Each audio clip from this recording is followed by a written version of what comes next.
Hello everybody, welcome back to another podcast. So last weekend we have Toy Story 4, Child's Play, and Anna released in theaters. Let's see how those movies did at the box office.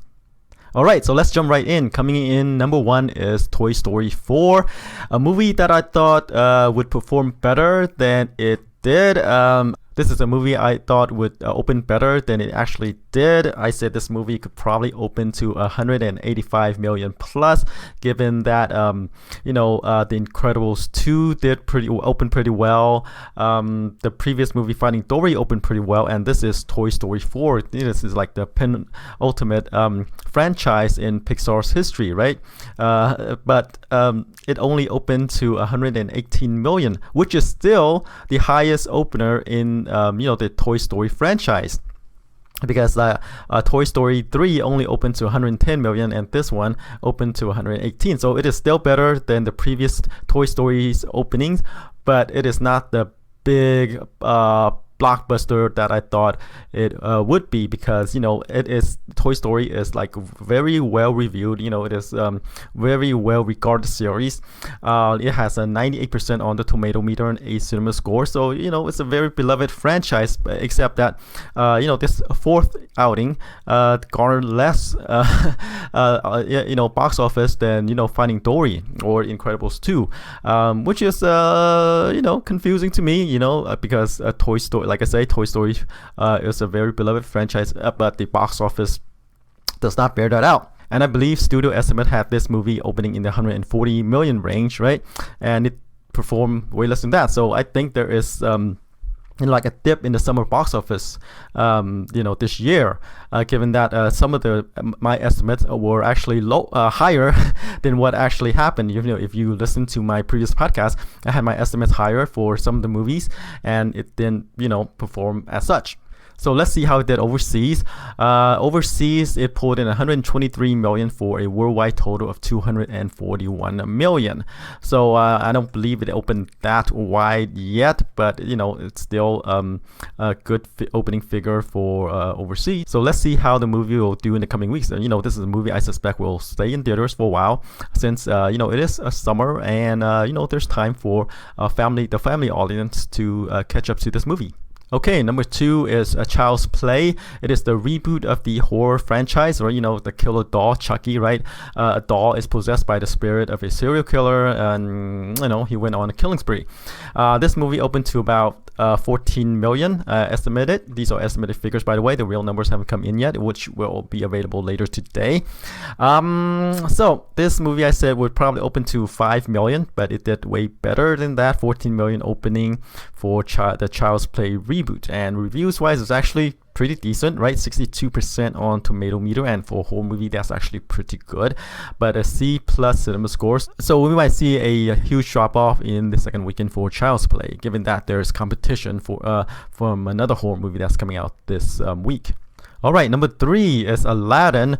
In its 5th weekend, it dropped about 30% to put in 12.2 million for domestic gross of 287 million. And let's see how it did overseas. 524 million for a worldwide total of 812 million. Like I said, a very successful live action take on Aladdin. Coming in number 4 is Men in Black International. It dropped a huge 64% from its opening weekend to pull in about 10.8 million. In the second weekend, drop off is about 64% from the opening weekend, and domestic gross is about 53 million around there. And let's see how it did overseas. Overseas, it did 129 million for a worldwide total of 182 million. The latest Men in Black movie is not that well received, since in the second weekend it only pulled in about 10 million or so. A huge drop off from this opening weekend. This is a movie that I thought would probably open up somewhere in the, let's see what I had the movie opening up in. I had about 50 to 55 million opening, but it opened to about 30 million opening. So yeah, not as huge withdraw as the previous Men in Black movies with Will Smith and Tommy Lee Jones. This one is led by Chris Hemsworth and Rebecca Ferguson. Number 5 is The Secret Life of Pets 2. It dropped off about 58% in its third weekend to pull in about 10.3 million. Domestic gross is 110 million, and let's see, overseas it pulled in 77 million for a worldwide total of 192 million, which is still pretty good since the budget for the movie is about 80 million.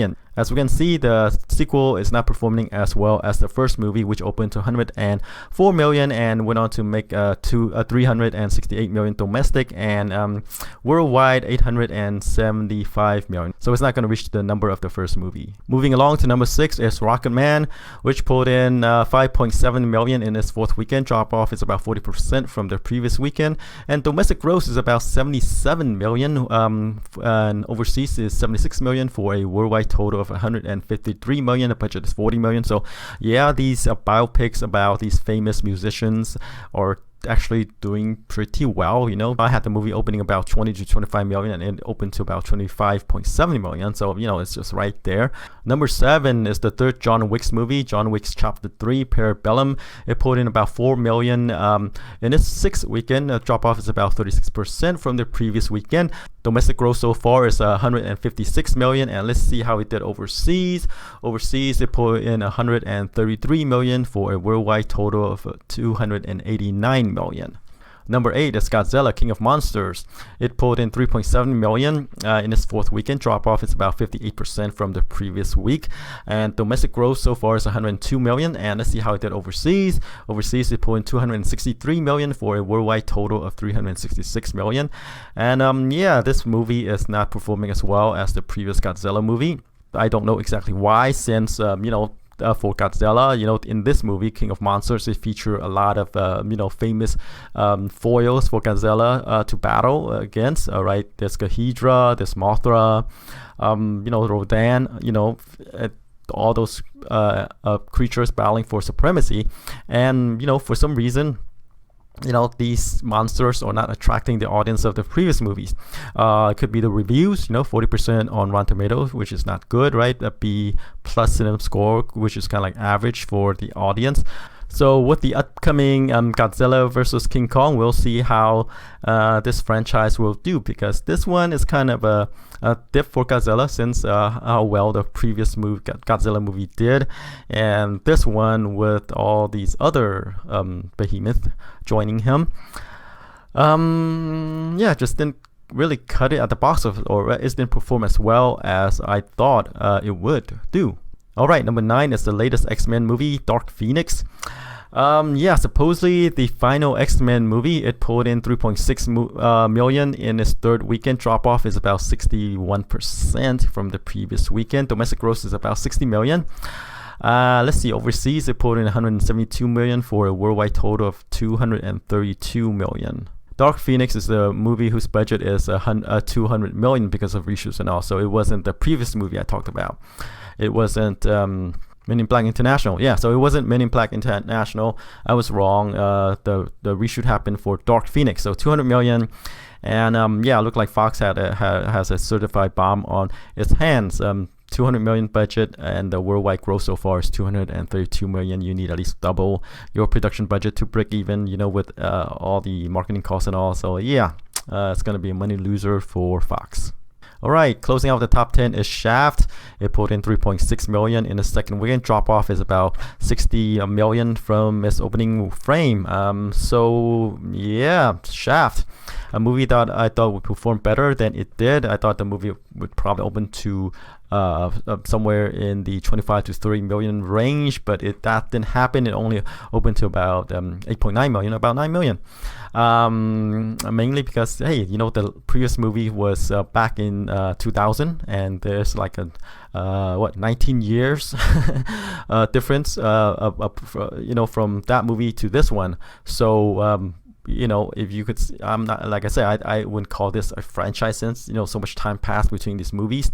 Even though they bear similar names, I mean, people who watched the previous movie, or maybe a home video and all, went out to watch this one, but there isn't really a recognition, brand recognition between for the audience now. So I guess that explains the box office performance of this latest Shaft movie. Alright, so that's it for the top 10. Let's move on to the new releases this weekend. We have two wide releases. One is a Wednesday opener. Annabelle Comes Home, which opens on a Wednesday. And for Friday, we have Yesterday, which is a feel-good comedy about a guy who lives in a world where the Beatles doesn't exist, and he takes that knowledge to, fame. Alright, let's start off with Annabelle Comes Home. So it is the third Annabelle movie, I believe. Yeah, third Annabelle movie. It's directed by screenwriter Gary Dauberman, who's making his directorial debut. Patrick Wilson, Vera Farmiga, McKinnon Grace returns in this series. In this third one, it's focused on McKenna Grace's character and her friends. Patrick Wilson and Farmiga's character, they took Annabelle home, which is the doll, right, and placed it in a locked box. And their daughter's friend went into the basement, unlocked the box, released Annabelle, and you can say all hell broke loose, right? And that's the story for Annabelle Comes Home. Annabelle, the spin-off of the Conjuring series, actually did pretty well, right? All the two movies prior, like the original Annabelle, opened to 37 million, went on to make 84 million domestically and 257 million worldwide. Annabelle Creation, which is a prequel sort of, opened to 35 million. Went on to gross 102 million domestic and 306 million worldwide. So now comes the third movie, which is kind of a continuation of the the original Annabelle story, right? Annabelle Comes Home, which opens on a Wednesday, and typically I would say that this movie is going to open to where the other Annabelle movies open to, which is in the high 30s, right? But I think there is kind of like a box office dip this year because my previous projections were high. So I guess for Annabelle, I have to adjust that for the dip, right? Or maybe I just was wrong, which I was, right? In my previous projections. So I'm gonna go a bit lower for Annabelle Comes Home. So we since it's opening on a Wednesday, I think it's gonna open to 35 million 5 days and 25 to 30 million 3 days. Alright, up next is Yesterday, which is a feel-good comedy starring Hamish Patel, Lily James, and Kate McKinnon, and Danny Boyle directs from his script, I believe. This Patel stars as a guy, who I guess as the only guy in the world who remembers the Beatles, that the Beatles ceased to exist in this world, and he's the only guy who remembered it, right? And he's able to leverage their songs to fame. He starts singing their songs, and the listeners believe that he wrote it himself. So how will this movie do? This is kind of like a small dramedy, right? A love story at its heart.